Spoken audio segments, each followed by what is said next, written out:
¿Qué tal? ¿Cómo les va? Bienvenidos a un nuevo programa saludable, su programa de salud.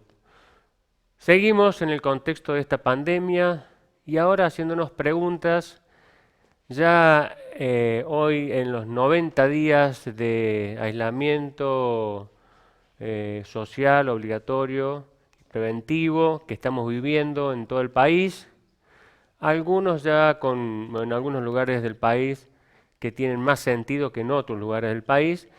Pero qué bueno, a los médicos, y desde que se inició esto en enero en el mundo, eh, una enfermedad nueva, una virosis, que empezó en una ciudad muy importante de China.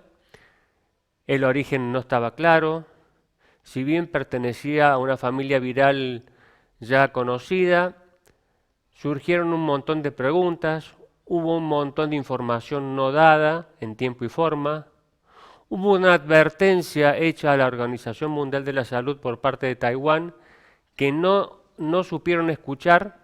Lo que no sabemos es si no querían o lo hicieron a propósito o cuál es el sentido de que una entidad mundial que maneja la salud y hace el seguimiento de enfermedades en el mundo no haya prestado atención a una advertencia que después llevó a todo el mundo a padecer todo esto. Nada más y nada menos que la propagación del virus, y no solo eso, sino todas las muertes que se ha llevado esta virosis, que seguramente se podría haber prevenido si las fronteras en China hubieran sido cerradas tempranamente con la advertencia de Taiwán a la Organización Mundial de la Salud. Son preguntas que, a punto de partida de un artículo que escribió un querido amigo, el doctor Sergio Perrone, una autoridad mundial en el tema insuficiencia cardíaca, trasplante cardíaco, hipertensión pulmonar, referente en Latinoamérica y en el mundo en el tema. Escribió un artículo muy interesante en donde él plantea todas estas preguntas y realmente me hizo recapacitar después de leer el artículo y saber por qué estamos en esta situación cuando hubo una alerta temprana en el mundo por parte de Taiwán, por qué se ocultó aparentemente información. Tenemos una enfermedad, como les decía, que no es conocida, que aparentemente es a punto de partida un virus, que ya apareció 10 años antes y que se repitió 10 años después. Empezó con el MERS, después con el SARS, todas las mismas familias que han ido mutando y cada 10 años han ido produciendo distintos tipos de enfermedades. En este caso, las preguntas son: ¿por qué tiene mayor transmisibilidad? ¿Por qué tiene más contagiosidad? No sabemos. Al día de hoy, después de pasar en Argentina 90 días de cuarentena, no tenemos muchas más preguntas que certezas. Y eso también se ve reflejado en las conductas variables y en el desmanejo de la información que hay a nivel nacional, básicamente a nivel nacional, y no muy claras a veces a nivel provincial. Si uno ve las conductas realmente, y por supuesto que más allá de estas dudas que existen, como por ejemplo, por qué el virus se transmite tan rápidamente, se expandió tan rápidamente en el mundo sin tener relación estacional, ¿no es cierto? ¿Por qué no se controló a tiempo? ¿Por qué todavía no hay un tratamiento específico a pesar de todo lo que se está probando y a pesar de lo que hemos venido hablando en los programas anteriores, donde el sistema inmunológico aparentemente juega un rol importante? Acuérdese del programa anterior con la vitamina D. ¿Por qué? La pregunta es: ¿los pacientes portadores asintomáticos son los que más contagian? ¿Por qué? ¿Cuál es aquellos pacientes que reciben la enfermedad? ¿Cuál es la carga viral que deben recibir para tener mayor complicaciones en cuanto a la evolución de la enfermedad? ¿Cuántos son los factores que influyen para que esa enfermedad se exprese con mayor intensidad y con mayor agresividad? ¿Es solamente la hipertensión arterial? ¿Es solamente la obesidad? ¿Es solamente la diabetes? ¿Es solamente el tabaquismo? Son esos factores o esos cofactores, esas comorbilidades, las que hacen que agraven eventualmente la evolución de la enfermedad, o hay otros elementos que desconocemos, así como desconocemos la enfermedad y cuáles son los síntomas. ¿Son todos los síntomas que conocemos, solamente toser y tener fiebre, indican gravedad de la enfermedad? ¿O hay algún síntoma en particular que no hemos prestado atención que nos podría estar marcando la agresividad de la evolución en un paciente particular? ¿Cuáles son las distancias realmente que debemos mantener para evitar el contagio? ¿Cuál es nuestra conducta como sociedad para evitar que esta enfermedad explote realmente en nuestro medio? Lo estamos viendo que cada vez que hay un permitido, salen una cantidad de simios, como hace poquito, ahora en un boliche. ¿Qué responsabilidad tiene la autoridad de controlar? Porque si había un boliche que estaba autorizado para abrir con una restricción mínima, ¿dónde estuvo el control? Si es un boliche que está en la ciudad, la municipalidad carga con toda la responsabilidad de no haber estado controlando la cantidad de personas que, por supuesto, tenían que entrar, manteniendo la distancia, las medidas de seguridad, entrar con barbijos, ¿no es cierto? Y los controles de seguridad dentro del boliche bailable. ¿Dónde estaban las autoridades que no controlaban adecuadamente las cosas? Bueno, hay responsabilidades y actores de todos lados. Como ustedes ven, tenemos más dudas que certezas y realmente en este contexto nosotros estamos yendo detrás del virus y detrás de la enfermedad, con lo cual la guerra la vamos a perder si no cambiamos la estrategia. Tenemos que ir observando, esta es una guerra con un enemigo invisible y tenemos que ser previsibles, ordenados y estratégicamente adecuados. Creo que nos están faltando muchas de estas situaciones, si no nos va a ir muy mal. Vamos a hacer la primera pausa y continuamos con el programa. Centro de Diagnóstico y Tratamiento de la Enfermedad Cardiopulmonar. Dr. Jorge Luis Álvarez, especialista en cardiología, imágenes cardíacas y vasculares. Dr. Andrea Guerrero, especialista en neumonología, calidad médica y experiencia a su servicio.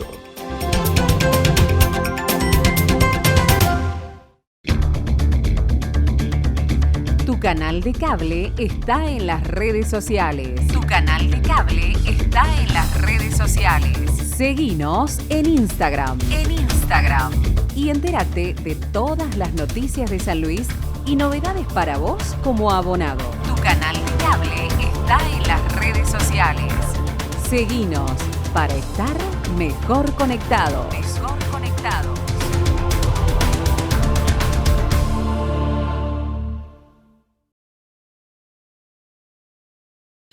Muy bien, continuamos con el programa y seguimos haciéndonos preguntas en esta nueva enfermedad que ya nos lleva 90 días de tener que estar cumpliendo determinadas reglas a punto de partida de muchas desavenencias y a consecuencia del desconocimiento y a consecuencia de no tener una estrategia adecuada y no tener un interlocutor solo que informe a la población y no que salgan 10.000 personas a hablar de lo que creen, de lo que piensan, de lo que se les ocurre, sin ningún tipo de experiencia, y entonces confunden más a la población. Eso hace que la población cada vez tenga menos credibilidad, que agregado al tema enfermedad se agrega el tema económico que va de la mano, como lo dijimos en el primer programa, que esto era una enfermedad que en principio iba a ser una enfermedad infectológica, pero que también iba a terminar siendo una enfermedad económica, como lo estamos viendo que está sucediendo. Entonces, esas son otras preguntas. Y desde el punto de vista médico, con todas estas preguntas que yo me estoy haciendo, otras preguntas que se está haciendo el mundo científico es, ¿este virus está teniendo o va a tener más mortalidad que la gripe estacional, que mata a 600.000 personas por año? Los pacientes portadores asintomáticos son los que más van a contagiarnos, los que más contagian. Los pacientes asintomáticos, que son portadores del virus, son los que prolongan o perpetúan la enfermedad, son los que más contagian o son los que hacen más contagioso esta enfermedad. ¿Cuáles son las respuestas que tenemos? No tenemos, estamos aprendiendo el día a día, ¿no es cierto? Las autoridades de salud a nivel nacional, una vez que surgieron la alerta a nivel del mundial, ¿tomaron las medidas correspondientes? No. Recuerden la estupidez que dijo el ministro de Salud de la Nación, que China quedaba lejos y nosotros no íbamos a tener problemas, que acá no iba a haber problemas. ¿Recuerdan eso? Bueno, acá estamos, no teniendo problemas. Fíjense, Capital Federal, Cava y Provincia de Buenos Aires, ¿cómo están? Miren Córdoba, miren Chaco. Entonces, no se tomaron tan bien, y en ese lapso de tiempo que ya estaba la enfermedad circulando por el mundo, llegaban a Ezeiza las personas que habían viajado sin ningún tipo de control. Y no son las personas que viajaban y llegaban al país los responsables. Los responsables son las autoridades nacionales que, a pesar de tener una alerta mundial, no utilizaron tempranamente los protocolos y no cerraron tempranamente la frontera. Ellos son los responsables directos de haber dejado entrar la enfermedad. Lo que pasa es que hacerse cargo de semejante cosa demuestra la poca competencia, la poca seriedad y, realmente en otros lugares del mundo muchos ministros de salud han sido volados por la ventana por no hacerse cargo de la situación y otros han volado por no estar a la altura de las circunstancias y renunciaron espontáneamente. Cosa que en nuestro país, para que tengan esas conductas de asumir su incompetencia, falta mucho tiempo. No tenemos lamentablemente ese tipo de dirigentes y de autoridades, y menos en salud. Pero bueno, es lo que tenemos ahora el norte de Córdoba. El norte de Córdoba con una cantidad de casos que realmente van incrementándose a punto de partida de un grupo familiar, de un policía de Villa Dolores.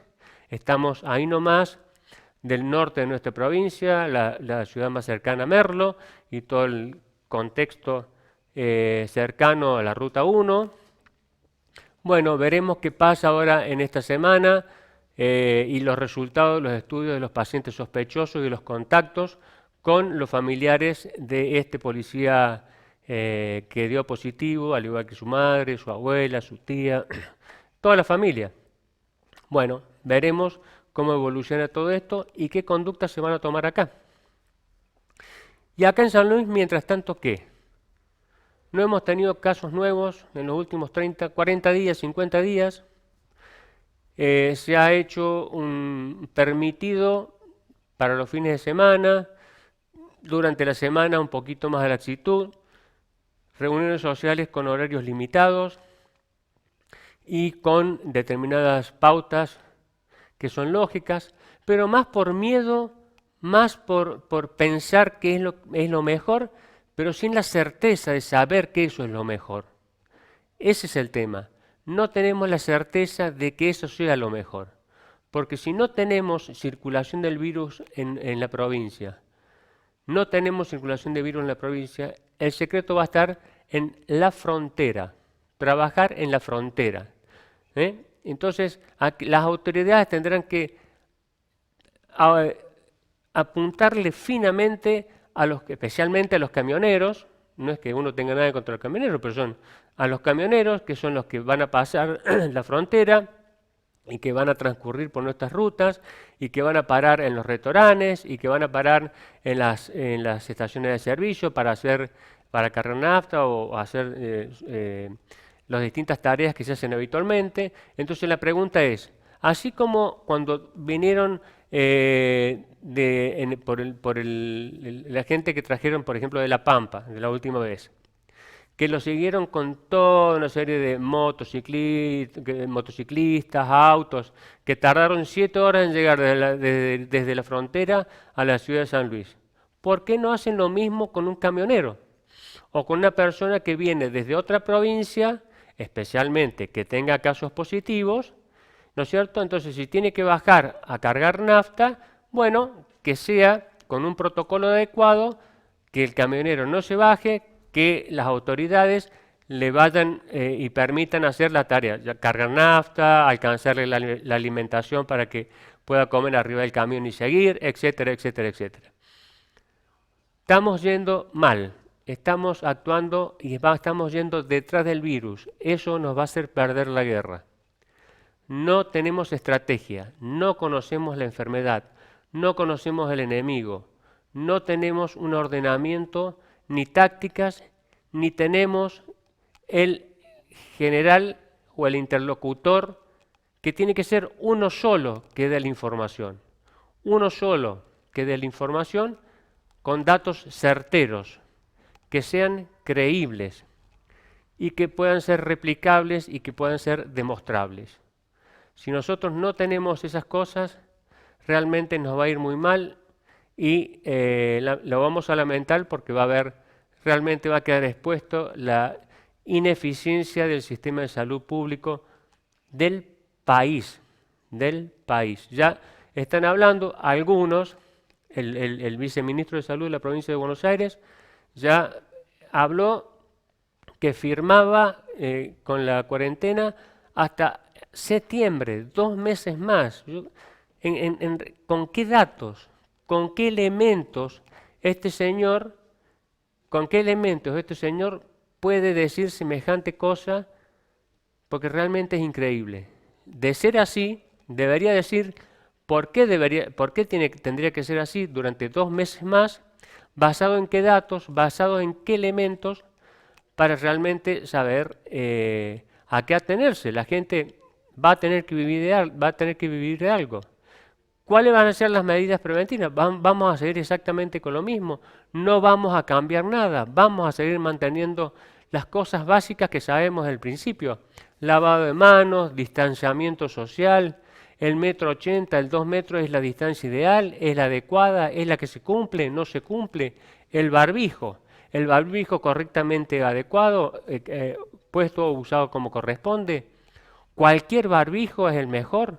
¿Cuál es el de mejor material que podamos utilizar para evitar que este virus se siga propagando?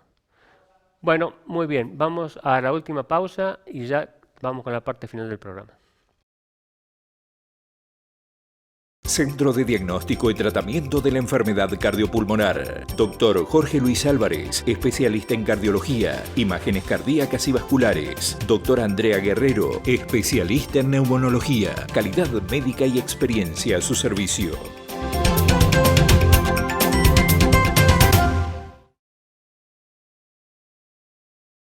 Muy bien, y ya en la última parte del programa, como les decía, es un programa más con dudas que con certezas. Después ya de casi un poquito más de 90 días de padecer esta enfermedad, si bien en la provincia estamos bien, la pelotita nos está picando cerca. Ya ahora empezó en esta semana en Córdoba, vamos a ver hacia dónde van y cuántos casos más terminan de aparecer. Vamos a ver qué pasa en Buenos Aires y en AMBA. Vamos a ver qué pasa en el norte del país. Vamos a ver cuáles son las conductas de las autoridades provinciales. ¿Cómo se va a salir de esta situación? ¿Qué es lo que se va a hacer? No hay un tratamiento específico, vuelvo a repetir. Aún sobre los tratamientos específicos hay dudas. Sobre los tratamientos, que se están instaurando hay dudas. Hay un montón de alternativas y cócteles y cosas que se utilizan y que no sabemos realmente qué efectividad tienen, porque no hay trabajos hechos con seriedad y con el tiempo suficiente para decir este es el tratamiento adecuado. Sí, como les explicaba en el último programa, está fehacientemente documentado y se está haciendo el trabajo como corresponde para demostrar si la vitamina D reforzando el sistema inmunológico sería uno de los factores que más ayudaría en el inicio de la enfermedad, especialmente en aquellos pacientes con un curso de enfermedad moderado y no más que eso. Reforzar el sistema inmunológico, ver si sería una opción potencial, no terapéutica, sino de refuerzo inmunológico para evitar llegar al extremo o a la gravedad extrema de la enfermedad de aquellos pacientes que terminan en terapia intensiva. Entonces, más dudas que enfermedades, estamos con un enemigo invisible. Se tienen que poner de acuerdo, hay que tener un solo comunicador, tenemos que manejarnos con datos serios, no tenemos que ir detrás del virus, tenemos que observar y crear una estrategia unificada, sólida, creíble, seria y con expertos realmente en serio, porque hay gente que es lamentable, que realmente no se puede, cualquiera habla de cualquier cosa. Funcionarios de seguridad de distintas provincias que hablan de infectología y hablan de medicina, periodistas que hablan de medicina y de estrategias en cuanto a cuidar la situación y cuáles serían las mejores formas. Gobernadores, viceministros de salud. Si hay un viceministro de salud que dice o hace una declaración, significa que está avalado por el ministro de salud y por el gobernador de la provincia que le toca representar. Entonces, si semejante barbaridad dicha por el viceministro de salud de la provincia de Buenos Aires, que yo les aseguro que no tiene un solo sustento médico, científico, para que avalen la barbaridad que dijo, estamos mal, significa que vamos mal. Y hacerse cargo de lo que no se hizo tempranamente, no llorar sobre el muerto ahora, ya está, ya han pasado más de 90 días. ¿Quién fue el responsable directo de toda esta situación? No fue la gente que venía del exterior. La gente que venía del exterior los agarró allá, los tomó de sorpresa. ¿Cuántas de las personas que se fueron a estudiar también los agarró en distintas provincias, como por ejemplo en Córdoba, y hoy por hoy los están trayendo y están tratando de repatriarlos a la provincia, sabiendo que vienen de una provincia como Córdoba, donde hay circulación y sería un peligro traerlos para nuestra provincia. Entonces es ahí donde tienen que hacer y focalizar. Y el control de la frontera. A las autoridades provinciales, el control de la frontera. Esa es una de las estrategias realmente más serias, más seguras y más efectivas demostradas hasta el momento, en el mundo y en el país. Nos vemos en 7 días.